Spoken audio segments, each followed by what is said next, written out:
Un encuentro con su palabra, porque secase la hierba, marchitase la flor, mas la palabra de Dios permanece para siempre. Con ustedes, el doctor José Ricardo Arias Quintero.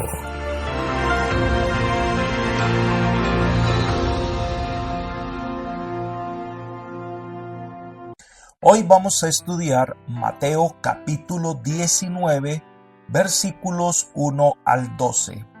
Jesús enseña sobre el divorcio. Te invito a orar. Padre nuestro que estás en el cielo, alabado, glorificado y exaltado sea tu santo nombre.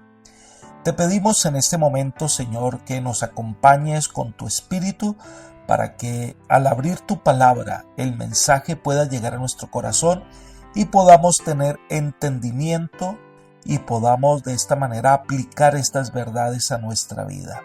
Gracias, Señor, por estar con nosotros y gracias por tu bendición en Jesús. Amén. Vamos a comenzar a estudiar el capítulo 19 de Mateo. Y este mensaje de este capítulo en cierta medida está relacionado con el capítulo 18, ya que en ambas secciones se tratan las relaciones humanas. El tema del divorcio y el volverse a casar deben indudablemente vérselos en términos del perdón inmerecido de Dios. Vamos a estudiar en este capítulo los dos temas controvertibles con los que tuvo que enfrentar Jesús, que de una u otra manera reflejan la manera en que algunos interpretaron la Escritura de acuerdo a sus conveniencias. Hablar del divorcio, de quién es grande en el reino de los cielos, de los ricos, de la recompensa final, Jesús está llevando a sus oyentes al plan original de Dios, tratando de corregir la visión de muchas personas. La primera parte trata del tema del divorcio y el volverse a casar. Esta es la sección que va del versículo 1 hasta el versículo 12. Miremos el versículos 1 y 2. Aconteció que cuando Jesús terminó estas palabras, se alejó de Galilea y fue a las regiones de Judea, al otro lado del Jordán. Lo siguieron grandes multitudes y lo sanó allí. Cuando Mateo menciona que terminó estas palabras, está simplemente señalando el fin de uno de los discursos del Maestro. Jesús sale de la región de Galilea y se dirige probablemente a Perea. Recordemos que Mateo no usa una cronología exacta del ministerio de Jesús. Menciona especialmente aquellos acontecimientos que refuerzan el concepto que Cristo es el Mesías esperado por todos. Algunos que han tratado de hacer una cronología de la vida de Jesús muestran que en este periodo ocurrieron varios eventos, como la llegada de Jesús a la fiesta de los tabernáculos, donde en esta vez trataron de atentar contra su vida. Su ministerio en Perea fue de pocos meses. Aunque no era parte de Galilea, era regido por Herodes Antipas y vivían allí muchos judíos. Antes de esta ocasión, Jesús no había actuado en Perea. En esta región vivían muchos judíos y había una población bastante densa. Era apropiado que el Señor aliviara las necesidades de la gente de allí, como lo habían hecho en Judea y en Galilea. Fue en este momento cuando unos espías enviados por el Sanedrín vinieron para entrampar a Jesús. Leamos el versículo 3. Entonces se acercaron los fariseos tentándole y diciéndole: ¿está permitido al hombre repudiar a su mujer por cualquier causa? La Escritura es clara en presentar que estos hombres vinieron a tentar a Jesús o a ponerlo a prueba. Querían encontrar alguna acusación contra él y también desacreditarlo ante el pueblo.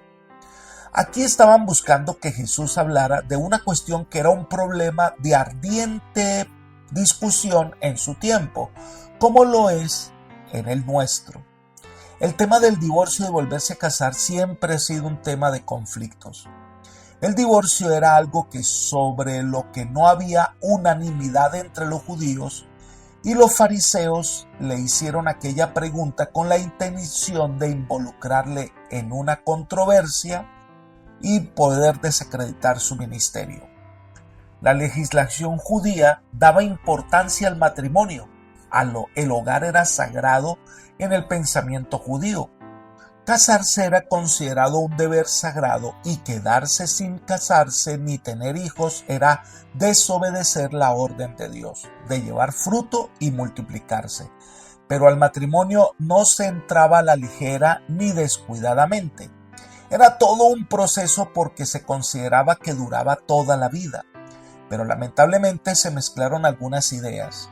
La mujer era propiedad del padre y después pasaba a ser propiedad del hombre. Esto era tradiciones. La mujer no elegía con quién se casaría. Ella incluso estaba comprometida desde los 12 años con el que sería su esposo. Cualquier práctica sexual antes del matrimonio se condenaba con la muerte de ambos. Pero en la ley de Moisés, el divorcio llegó a formar parte de su historia. Leamos Deuteronomio capítulo 24, el verso 1. Cuando alguno tomare mujer y se casare con ella, si no le agradare por haber hallado de ella alguna cosa indecente, y le escribirá carta de divorcio y se la entregará en su mano y la despedirá de su casa. Esto llegó a ser una práctica simple. Esta carta de divorcio no necesitaba muchas explicaciones. Podía solo ser una frase. Eso significaba que el divorcio era fácil y rápido. El asunto era la interpretación sobre alguna cosa indecente. Decían que quería decir que un hombre podía divorciarse de su mujer si ella le estropeaba la comida, si llevaba el pelo suelto, si hablaba con hombres en la calle, si hablaba con poco respeto de los padres de su marido, si era alborotadora y se la podía oír en la casa de al lado. Rabí Akiva llegó hasta el punto de decir que la frase «si ella no encuentra gracia en los ojos de él» quería decir que un hombre podía divorciarse de su mujer si encontraba otra que le gustara más o considerara más bonita. Y habían otros elementos que eran motivo de controversia, y entonces le trajeron el caso a Jesús para que él definiera y entrara en controversia sobre este asunto tan delicado. Pero Jesús, que conocía la intención de quienes hacían la pregunta, no iba a tomar partido por ningún bando. Más bien iba a llevarlos al origen de todas las cosas, al matrimonio entre Adán y Eva, donde se sentaron las bases del verdadero hogar. Jesús los lleva nuevamente a la Escritura. Leamos Mateo capítulo 19, versículos 4 al 6. Él respondió, les dijo, ¿no habéis leído que el que los hizo al principio, hombre y mujer los hizo? Y dijo, por esto el hombre dejará padre y madre y se unirá a su mujer y los dos serán una sola carne. Así que no son ya más dos, sino una sola carne. Por tanto, lo que Dios juntó, no lo separe el hombre. Varios elementos que debemos considerar. Número 1. Jesús lo llevó al comienzo de todo. Mostró que Dios había fundado el matrimonio como una bendición para los hombres. En segundo lugar, Jesús los estaba llevando a que miraran los principios fundamentales sobre los cuales Dios fundó el matrimonio. En tercer lugar, Jesús cita a Génesis 2:24. Dejará el hombre a su padre y a su madre. Cuando se es niño se rinde cuenta a los padres, pero al casarse, ahora la obligación es conyugal. Se une a su mujer. Son una sola carne. El ser uno no solo implica la unión sexual, sino también la unidad de lo mental y lo espiritual. En un comentario, Berkeley hace la siguiente afirmación. En el caso de Adán y Eva, el divorcio era no solo desaconsejable, era no solamente equivocado, era totalmente imposible, por la sencilla razón de que no había ninguna otra persona con la cual ellos se pudieran casar. De esta manera, Jesús estaba estableciendo el principio de que el divorcio no es nunca la solución correcta de nada. Desde ahora mismo, ya debemos notar que esto no es una ley, es un principio que es una cosa muy diferente. Jesús no estaba estableciendo una ley, ni estaba a favor o en contra de alguna ley. Estaba recordando los principios en los que fue establecido el matrimonio. En cuarto lugar, el Señor en el versículo 6 da la conclusión: ya no son más dos. A la vista de Dios, marido y mujer constituyen una entidad y por lo tanto no deberían divorciarse, así como un cuerpo humano no puede dividirse. Por eso Dios no acepta el divorcio como algo normal. Dios juntó, el hombre no debe separarlo. Es la perdurabilidad del matrimonio. Es una institución que perdura del Edén hasta el Edén restaurado. El divorcio no formaba parte del plan original de Dios. No era posible para Adán y Eva. El Creador omnisapiente dio los medios para que existiera la relación matrimonial. Él también lo hizo posible y deseable. Por ende, todos los que participan de esta relación están unidos por toda la vida según el plan original de Dios. Y el hombre no debería separarlos, es decir, no debería contribuir para la destrucción del matrimonio. Inmediatamente trataron entonces de colocar a Jesús en abierta contradicción con la ley de Dios. Volvamos a Mateo capítulo 19, versículos 7 y 8. ¿Por qué pues mandó Moisés darle carta de divorcio y repudiarla? Él les dijo: por la dureza de vuestro corazón, Moisés os permitió repudiar a vuestras mujeres, pero al principio no fue así. Es cierto que Moisés, en Deuteronomio capítulo 24, versículos 1 al 4, habla sobre la carta del divorcio. Pero no era una orden sobre el divorcio, sino una limitación sobre los que se volverían a casar en caso de divorcio. Aunque se reconocía la legitimidad del divorcio cuando un hombre hallare alguna cosa indecente en su esposa, en otras palabras, pecado sexual, según lo vamos a estudiar en Mateo 19:9, Moisés no estaba ordenando el divorcio. Según lo que Cristo afirmó, la ley del Antiguo Testamento que permitía el divorcio fue una concesión dispuesta para hacer frente a circunstancias que distaban mucho de los ideales. Sin embargo, la enseñanza de Cristo muestra claramente que las disposiciones de la ley de Moisés para el divorcio no constituyen el ideal divino para sus hijos. Dios nunca invalidó la ley del matrimonio que enunció en el principio. No era el plan divino que el divorcio fuera alguna vez necesario. Por lo tanto, aquellos cristianos que tengan el deseo y el propósito de seguir el plan celestial no buscarán el divorcio como solución para sus dificultades matrimoniales. Y ahora Jesús presenta un principio universal. Versículo 9. Y yo os digo que cualquiera que repudia a su mujer, salvo por causa de fornicación, y se case con otra, adultera, y el que se casa con la repudiada, adultera. La única modificación hecha en la ley original del matrimonio para adaptarla a un mundo caído es que la violación del pacto matrimonial por infidelidad conyugal puede servir de razón legítima para disolver el matrimonio. De otro modo, no puede disolverse legítimamente. La norma que Cristo enuncia a continuación es de aplicación universal. Jesús dice que la causa es fornicación, el griego porneia. En el Nuevo Testamento la palabra porneia sirve para designar todas las relaciones ilícitas, tanto antes del matrimonio como después de él. En la ley de Moisés, el adulterio daba pena de muerte y no el divorcio. Ahora, el Señor dice que solo la violación del pacto matrimonial sería motivo legítimo para la separación. Según la ley cristiana aquí expuesta, el divorcio no es obligatorio, sino permitido. A partir de lo que Jesús enseña aquí, puede inferirse que la parte inocente queda en libertad de elegir si ha de continuar la relación matrimonial o no. Sin embargo, la reconciliación siempre es lo ideal, sobre todo si la pareja tiene hijos.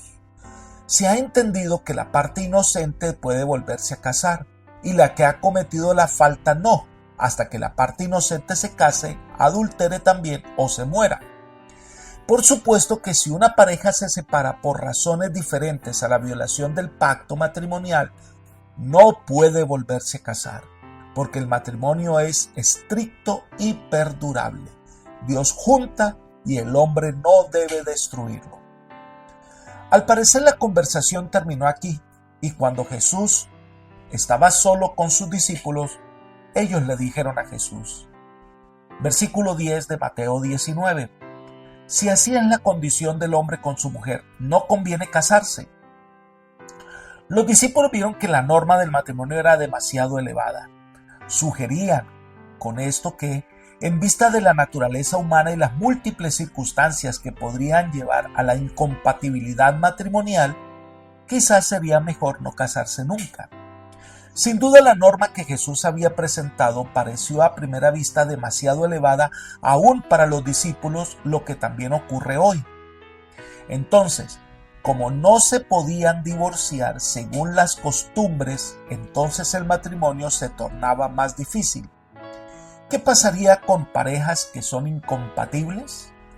Ellos deberían entender que el matrimonio es para toda la vida y que el noviazgo es la antesala del matrimonio donde las personas se conocen. Pero si hay dificultades en el matrimonio, los cristianos deben recordar que hay solución. Lo que los discípulos olvidaron y que también olvidan algunos cristianos hoy es que Cristo ofrece otra solución para el desacuerdo matrimonial. Según la fórmula de Cristo, cuando los caracteres y las personalidades no congenian, la solución está en cambiar el carácter, el corazón y la vida, y no cambiar de cónyuge. Los principios en los cuales debe basarse esa transformación se presentan claramente en el Sermón del Monte. Si se aplican estos principios a situaciones matrimoniales difíciles, se efectuarán los mismos milagros que ocurren cuando se los aplica a otras relaciones sociales. No hay problema matrimonial que no pueda resolverse para satisfacción de ambos cónyuges si los dos están dispuestos a seguir los principios presentados por Cristo en el Sermón del Monte.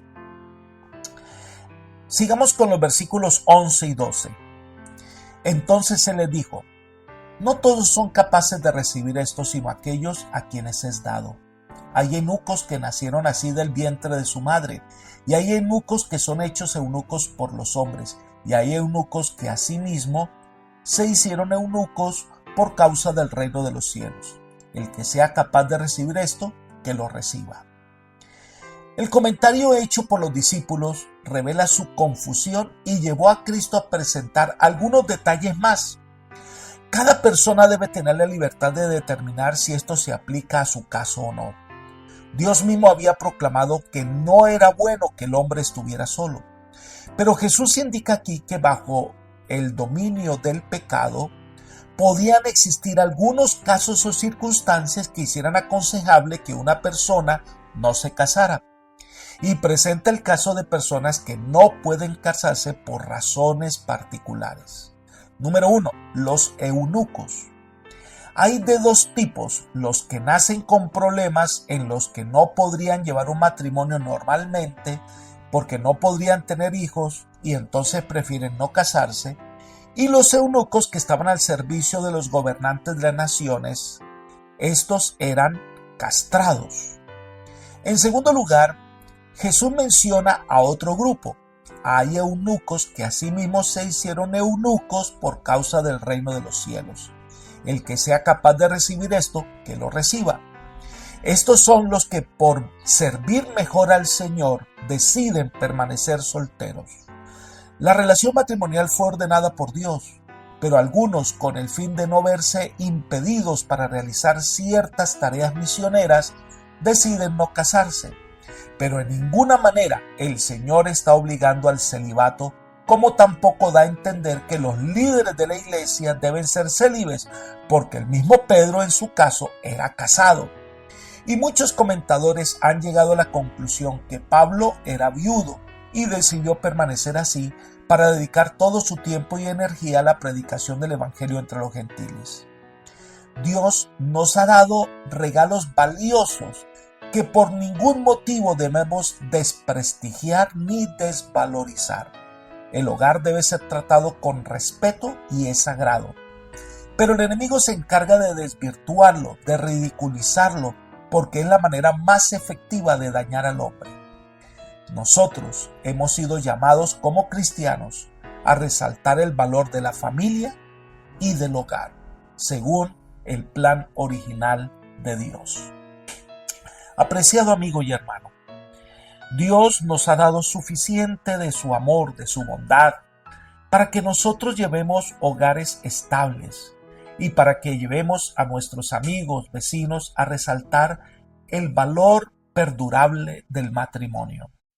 Que el Señor bendiga tu hogar, que lo llene de paz, y si hay inconvenientes, vengan a Jesús, que Él es el único que tiene la solución para todos nuestros problemas. No existe problema que Dios no pueda resolver. Que el Señor te bendiga y te guarde, y te guíe por sendas de paz, es mi oración por ti. Amén.